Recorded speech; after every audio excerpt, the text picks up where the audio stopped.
We went to Wahiwa to talk story with Sharon Peterson Cheape. Her family's egg farm, Peterson Upland Farm, just made it to the 100-year mark. It was working with Sharon, the other Hawaii egg farmers, agricultural specialists, and chefs that brought the She Grows food team together 3 years ago. We wanted to get Sharon's take on those efforts, what's happened since then, the centennial, and her thoughts on the future of her farm. I can remember walking with my mom. My brother and sister would be in school, kindergarten, first grade, so I was about 4 years old, and I'd just be walking down with her to the farm, and there was just, just green pastures everywhere. We had cows. I loved having the cows on the farm just in order to eat the grass in between the chicken houses. And I don't think I have any one real particular story, but just the feeling of being on the farm with family, with my cousins, and we were all working together, and we'd even have mud fights. We just would have so much fun in the horse pasture and the cow pasture, and just being outdoors and working hard, and the benefits from it. I don't know, I love it all. The smell of the dirt, the smell of the grass, and even the smell of the chickens. It means a lot to me that to have made the centennial. I guess I think back of my grandfather and his humble beginnings, and just I've seen how hard my dad and uncle have worked. The whole poultry industry really had a hard time, not only the poultry industry but the egg industry and all livestock here, mainly because the cost of feed and the price of feed really went sky high when they started using corn for ethanol. And that happened at the same time as when oil started going up and the price of oil went up. So with the price of oil and the corn being just like almost 3 times as much, feed was just outrageous. And that compounded with an ongoing thing that we always have with imported eggs. We just can't compete with their prices. Not only that, but their feed source is right up there on, next to them. And being an island, we're a completely different situation. We've got to ship in everything and bring in our feed. So it costs us a lot more to produce a dozen eggs here than it does for imported eggs to just be shipped in. Back in the 80s, we had 21 egg farms, commercial egg farms. And today we're down to 4. And that compounded with not only the economics of scale, but just the feed price going sky high. The poultry industry also sadly went out of business. And now we just have commercial egg farms and a few dairies here. So that is some of the hardships that we've been encountering here. We were just feeling at wit's end, like, what can we do? It's just hopeless, just no hope left. And it was really great because the Department of Agriculture submitted legislation to try to introduce a feed subsidy bill. And the state legislators got on and passed the bill so that livestock farmers could get feed subsidy, help. And that was just such a wonderful thing. I know that the whole industry is grateful for that. It gave us a lot of breathing room, just like to go, oh, okay,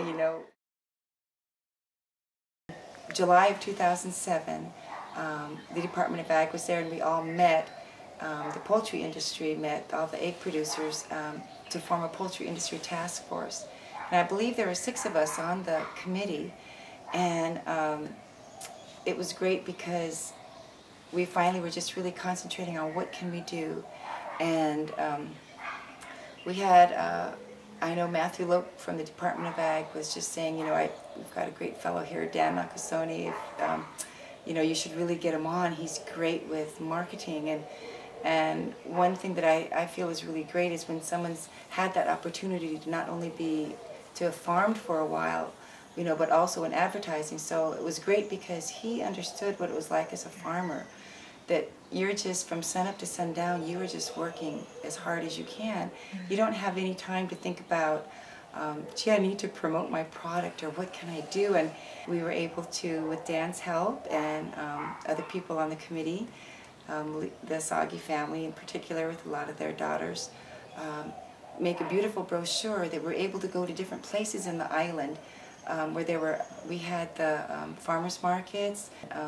We did things at a Macy's for doing, egg cook-offs, just a whole bunch of different things that just really got the message out there with the brochure and with our presence to buy local, how important it is to be local and for our island just to sustain itself.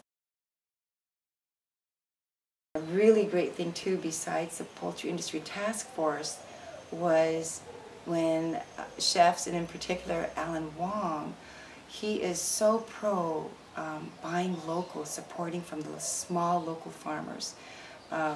When he made a point to always buy local for what he's cooking, other chefs started going, hey, I think I need to do that too. And boy, we felt it, and I know other farmers felt it too.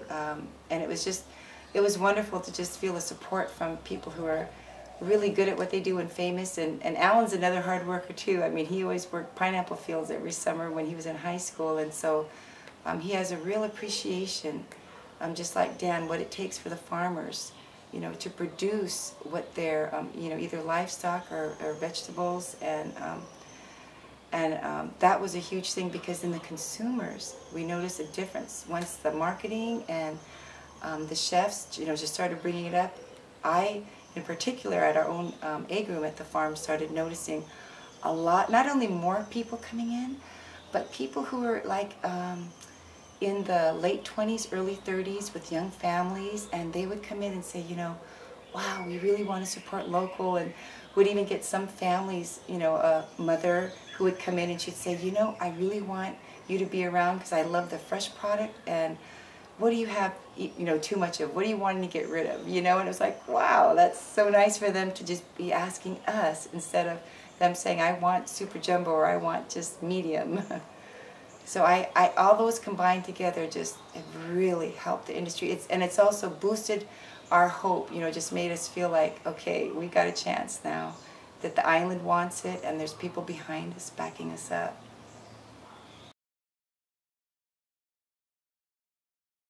I just want to get back to where we were when I was a young girl, and just producing, on a even keel. But I also, I really love working with kids. It's important to me to keep agriculture alive in the islands, and so I love, my dream would be to have like a mini ag tourism kind of place on the farm, separate from, just like on a corner part where kids could come and they could go in and we would have nesting boxes and they'd see the birds, they'd handle the birds, maybe they'd come in, pick their own eggs. It would just be like a learning community part. Because right now, all farms have a thing where you've got to be biosecure. We can't have, elementary schools come and take a tour just to keep our birds safe. And so this would have to be someplace separate from the farm.